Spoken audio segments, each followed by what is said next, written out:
네, 안녕하세요. 달팽이 주식 신하브로입니다. 저번 주 금요일에는 미국 시장이 이제 테슬라가 차려준 밥상에 스냅이 젤을 뿌려버렸잖아요. 이 광고 회사들의 실적 우려감 때문에 미국 3대 지수 모두가 하락을 했었습니다. 아무래도 경기 침체가 예상이 될 땐 이제 많은 기업들이 광고비부터 줄이는 모습이 나타나기 때문에 아무래도 더 파장이 컸었던 게 아닐까 이렇게 생각해 볼 수가 있을 거예요. 다행히 오늘 한국 증시는 금요일 대비해서 선방해주고 있는 그런 모습입니다. 요즘 떠오르는 화두가 지금이 찐반등이냐 아니면 데드캣 바운스냐 이거잖아요. 사실 최근 증시의 상승세가 나쁘진 않았어요. 저번 주 한 주간만 보더라도 S&P 500은 2.6%나 올라버렸고 우리나라 코스피도 2.7% 정도 올랐거든요. 나스닥은 무려 3.3%나 올라버렸고요. 그래서 지금 찐반등이냐 이런 화두가 계속 올라오고 있는 것 같아요. 결국 이번 주에 단기적인 답이 정해지지 않을까 생각이 드는데 바로 미국이 이제 금리를 얼마나 또 올릴지가 정해지는 이제 FOMC 회의가 코앞으로 다가왔다는 거죠. 아마 전 세계 은행과 기관들도 이 이벤트에 지금 다들 주목을 하고 있을 거예요. 제가 찾아보니까 현재 일본의 노무라 증권만 이번 회의에서 1% 정도 자이언트 금리 인상을 할 것이다 이렇게 예상을 하고 있었고요. 그 외 나머지 은행들은 모두가 다 이번 회의에서 한 0.75% 정도 올리지 않겠냐 이렇게 전망을 하고 있더라고요. 그러니까 올해 노무라 증권이 너무 잘 맞춰가지고 조금 걱정이 되긴 하는데 어쨌든 참고만 해두시면 좋을 것 같습니다. 화면 보세요. 이게 현 시각 기준 CME 데이터에서 반영된 금리 인상 전망표거든요. 그러니까 현재 시장은 미국이 이번 회의에서 1%가 아니라 0.75% 금리 인상을 할 것이다 이렇게 다들 많이 전망을 하고 있더라고요. 무려 78%나 이제 빅스텝을 할 것이다 이렇게 전망하고 있다는 거예요. 그리고 이제 나머지 21%가 이제 자이언트 스텝 1% 금리 인상을 전망하고 있었고요. 어쨌든 오른쪽으로 보나 왼쪽으로 보나 미국은 결국 금리를 올린다는 거겠죠. 그나마 다행스러운 부분은 최근에 이제 물가 상승 고점론이 부각이 되고 있다라는 거예요. 보시다시피 5년 포워드 인플레이션 지수가 최근 들어 꾸준히 내려와 주고 있는 모습을 보실 수가 있으실 거예요. 이 고점 대비해서 상당히 많이 내려와 주었죠. 그리고 이제 연준이 경계하고 있는 기대 인플레이션도 마찬가지로 지금 지속적으로 밑으로 쭉쭉 내려와 주고 있거든요. 이 파란색 선이 10년 기대 인플레이션이고요. 이 빨간색 선이 5년 기대 인플레이션인데 확실히 정점 이후에 딱 이제 하락해주는 모습이 굉장히 인상적입니다. 이 유가도 마찬가지로 이젠 평균적인 가격으로까지 많이 내려와 주었어요. 이 지금 가격이 이 러시아와 우크라이나 전쟁이 일어나기 전의 가격이라고 보시면 되거든요. 물론 뭐 경기 침체 우려감 영향도 있긴 하지만 원자재들의 가격도 다시 안정화에 접어드는 좀 모습이 나타나고 있고 대내외적으로 이러한 흐름들을 긍정적으로 받아들여 주면서 최근 시장은 몇 가지 악재에도 불구하고 그래도 저번 주에 꾸준히 올라준 것이 아닐까 이렇게 생각해 볼 수가 있을 거예요. 결국 시장은 저번 달보다 조금 안정세를 찾았다곤 하지만 결코 우리 같은 개인 투자자들에게 더 쉬워진 시장이다라고는 말하지 못할 것 같아요. 왜냐면 이제 롱을 보고 계신 분들은, 그러니까 상승을 보고 계신 분들은 마음이 조금 편안하실 수는 있겠지만 이젠 함부로 숏도 치기 애매한 시장이라는 뜻이잖아요. 현재 물가 고점론과 금리 인하론이 지금 벌써부터 이제 슬슬 나오고 있는 상황이기 때문에 오히려 더 헷갈리실 수가 있으실 거예요. 그러니까 100% 현금만 가지고 있다던가 아니면 뭐 숏에 크게 베팅을 한다던가 이런 너무 방어적인 포지션을 취하는 것 또한 이제는 위험한 상황이라는 거죠. 흔히 이런 말 있잖아요. 상승장에서 일주일치 못 먹으면은 그 해 수익률 다 까먹는 거다 이런 얘기도 있잖아요. 결국 우리가 할 수 있는 건 이번 FOMC 회의를 주목해 보면서 앞으로의 힌트를 찾아봐야 되지 않을까 생각이 들거든요.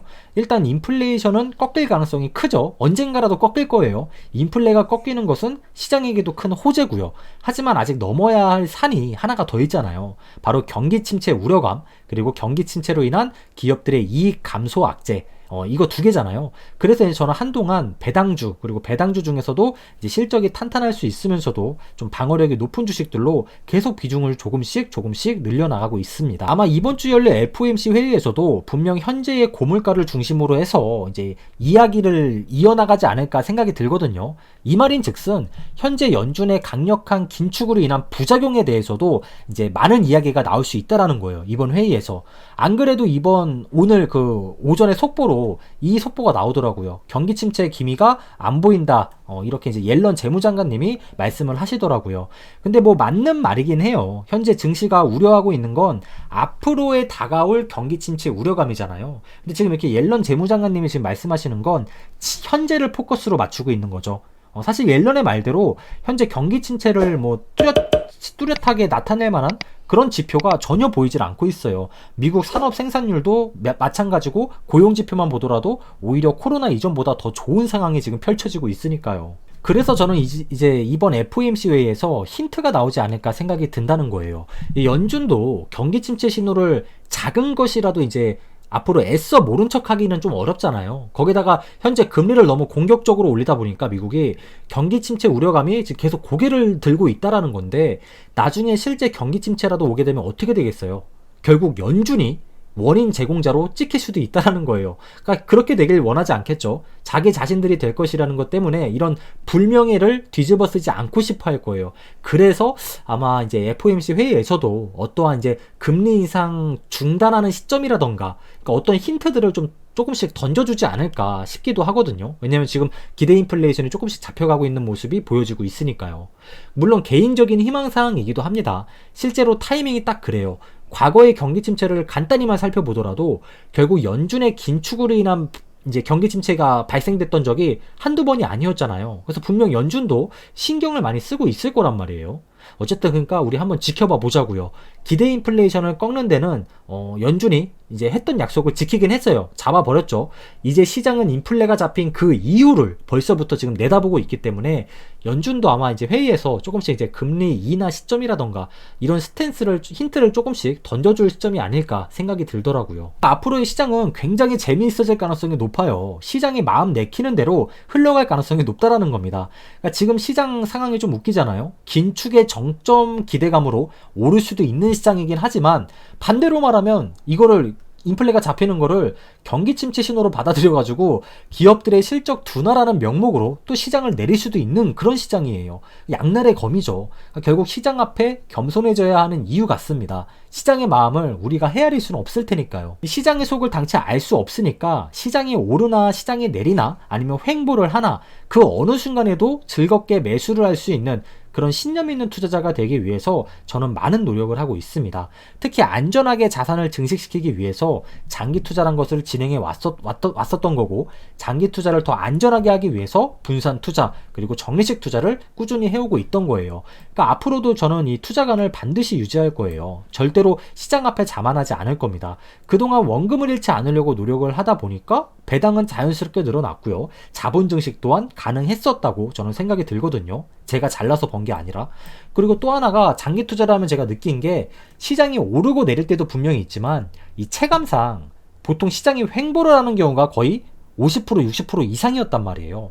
그래서 이제 시장이 오를 때도 이익이 나면서 시장이 횡보할 때도 이익이 날 수 있는, 거기다가 시장이 떨어져도 이익이 나는 그런 포트폴리오를 만들어가기 위해서는 결국 배당이라는 거를 우리 개인 투자자들 입장에서 절대 간과해서는 안 된다고 생각을 해요. 현재 연 1200만 원의 배당금을 돌파했는데 월 100만 원 꼴로 배당을 받고 있는 거잖아요. 하루로 치면은 뭐 3, 4만 원 정도 배당을 받고 있는 거고요. 그러니까 최대한 배당 수익률은 저는 전체 투자금 대비해서 항상 4% 이상을 유지하기 위해서 노력 중이에요.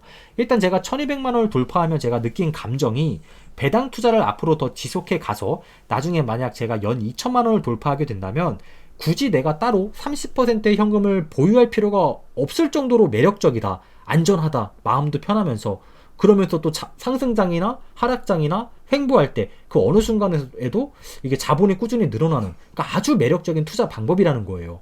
그러니까 앞으로도 70% 투자, 최소 30% 현금 보유, 이 투자가는 앞으로도 좀 유지해 갈 거긴 하지만 향후 배당이 2천만 원을 돌파하는 그 순간에는 저는 아마 현금 보유 없이 그냥 100% 배당주로 한번 자산을 굴려가 볼까, 그렇게 고민을 하고 있어요. 그 정도로 배당 투자가 상당히 매력이 있다라는 거예요.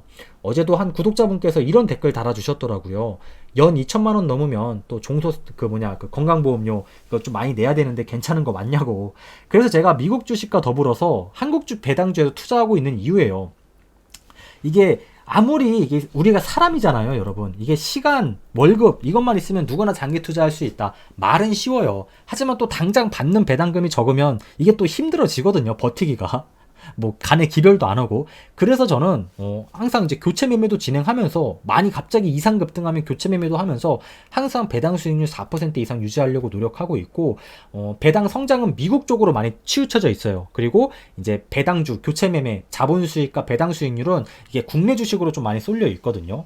그래서 뭐 ISA, IRP, 뭐 개인 연금 저축 이런 거 우리에게 정말 좋은 혜택을 주는 그런 절세 계좌들이 많단 말이에요. 방법도 많고. 그리고 이제 세금, 그리고 건보료도 많이 이걸 늦출 수가 있거든요. 그러니까 결국 연배당 2천만 원은 이건 장애물이 아니에요. 하나의 훈장이라고 생각이 들더라고요. 그러니까 구덕이 무서워서 해보지도 않고 미리 장 못 담그는 거나 마찬가지라고 생각이 들거든요. 그러니까 2천만 원을 돌파하면 3천만 원, 4천만 원을 돌파하는 건 이거는 이제 누적된 배당금과 시장 수익률 측면으로도 훨씬 더 쉬워지지 않을까, 더 수월하게 가지 않을까 생각이 들더라고요. 혹시라도 배당 투자가 낯설고 어려우시다면은 돈 드는 것도 아니니까 무료니까 노후 대비 동호회에 한번 신청해 보시고 열심히 배워보고 교육 받아보시는 것도 좋을 것 같아요. 제가 전문가는 아니지만 그동안 배당 투자를 해오면서 느낀 점과 팁들을 다 이렇게 공유해 드리고 있으니까요. 배당 투자 초보자분들에겐 조금이나마 도움이 되시지 않을까 생각이 들어요. 무료니까 부담 갖지 마시고 댓글 보시고 신청해 주시면 될 것 같습니다. 어차피 뭐 남 위해서 하는 것도 아니고 자기 자신 위해서 하는 거잖아요. 저도 우리 구독자분들이 항상 시청해 주시고 좋아요도 눌러 주시고 댓글도 남겨 주시고 하니까 퍼드릴 수 있는 건 최대한 퍼드릴 수 있도록, 돈 드는 것도 아니니까 저도 그냥 노력하고 있는 거니까 부담 갖지 마시고 시청해 주시면 될 것 같습니다. 다들 좀 화이팅 해보자고요. 오늘도 영상 시청해 주셔서 감사드리고요. 우리 구독자 달팽이 친구분들 모두가 정말 시장이 오를 때나 내릴 때나 횡보할 때나 항상 즐겁게 주식을 모아갈 수 있는 그런 신념 있는, 정말 신념 있는 투자자들이 되어 가셨으면 좋겠습니다. 우리 앞으로 다 잘 될 거니까 뭐 지금 시장 안 좋다고 해서 너무 걱정하지 마시고 다들 오늘 내가 할 본분에 최선을 다하면서 알차게 하루하루를 보내보자고요. 내일 또 건강한 모습으로 우리 다시 만나요. 감사합니다.